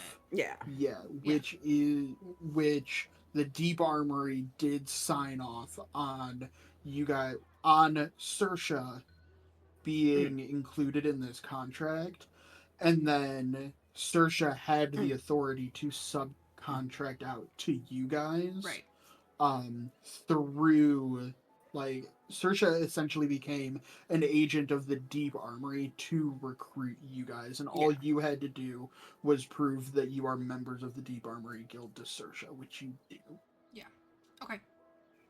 But we don't know if she went to Hake initially or if Hake went to her.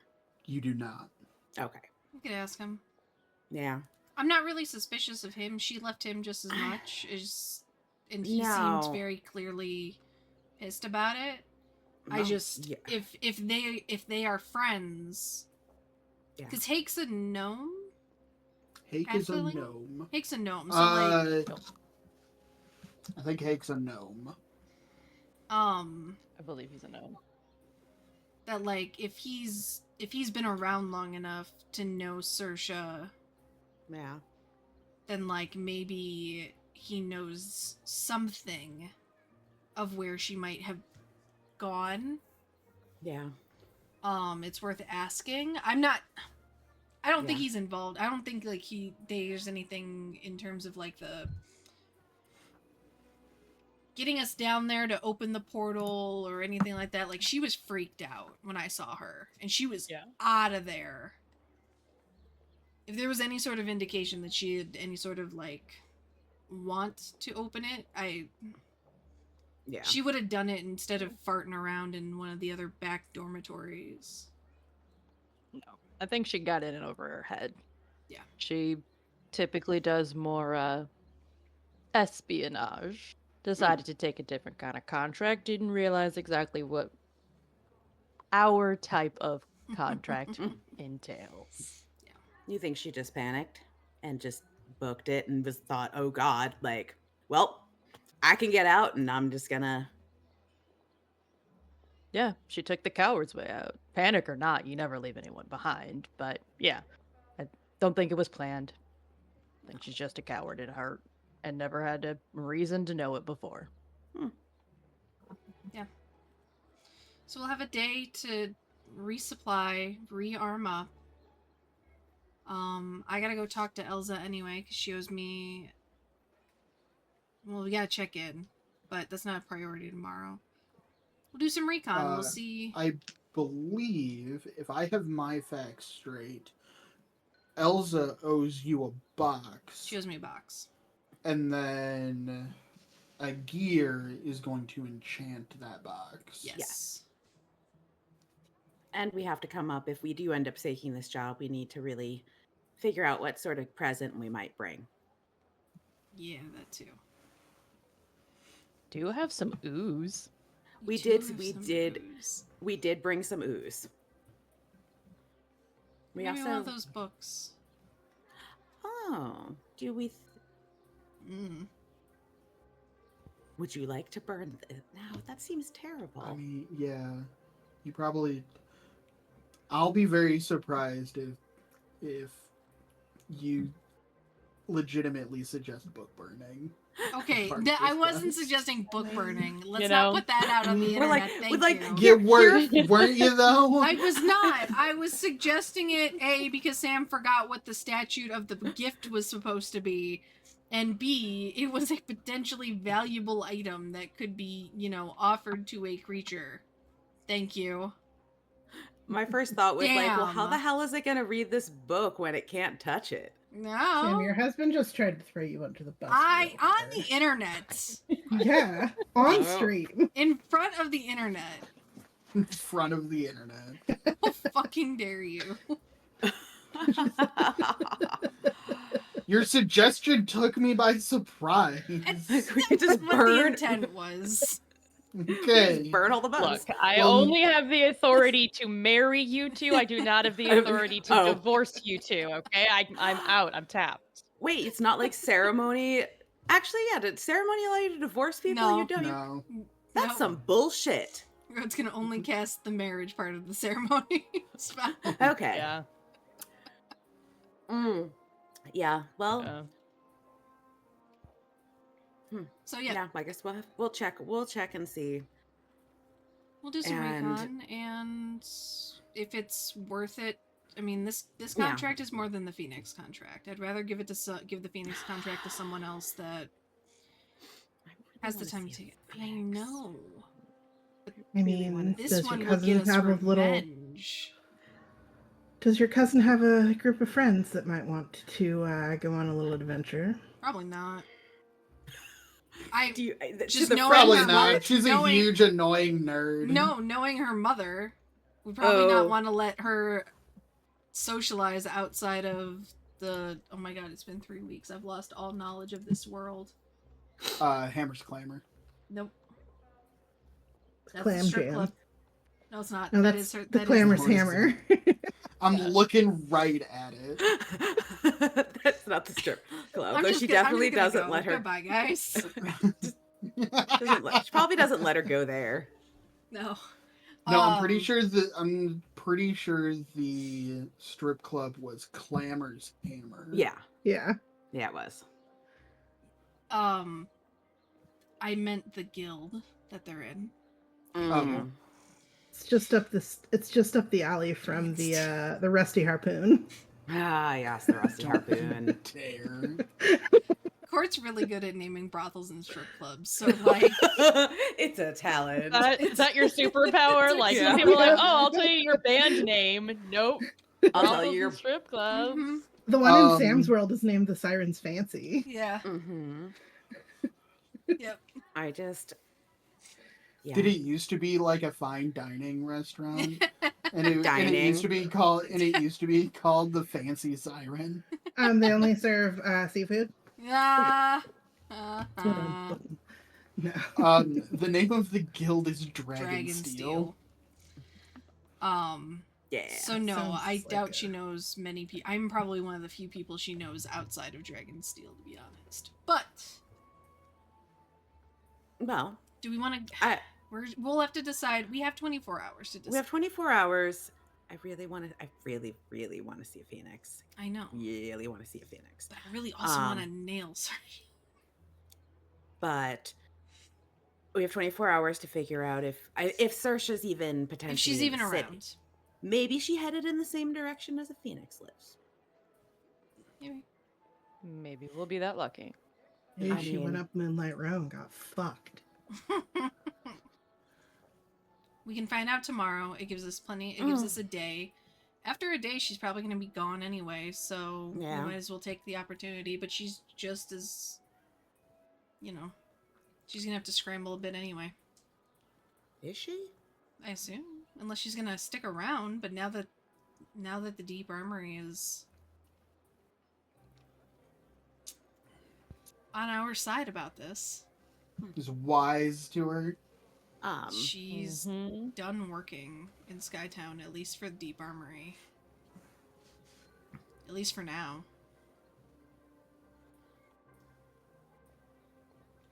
And she was Janora a immovable rod. Yeah, that's some.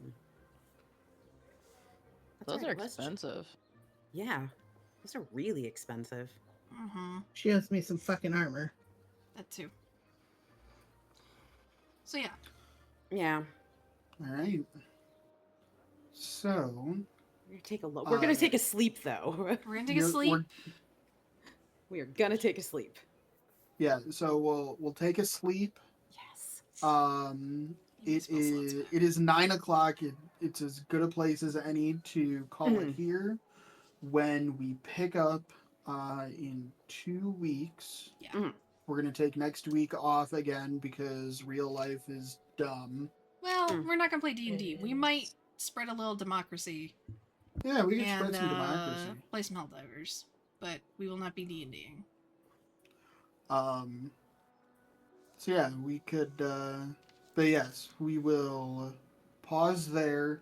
When we come back to Skytown, we'll do some investigations. We'll have a little bit more opportunity to decompress and figure out exactly what all of these books are that you have.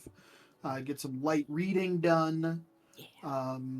And we will go from there. Cool. And then we will cut a bitch, Awesome. And then we'll cut but a not to bitch. death. Not to death. Yeah. All right, kids. Well, thanks for Cool. playing. Thanks everybody for watching and Thanks for sticking running. with us. Yeah. And Yeah. we will see you later. Bye, friends. Bye. Okay, Good bye. night, Internet. Bye.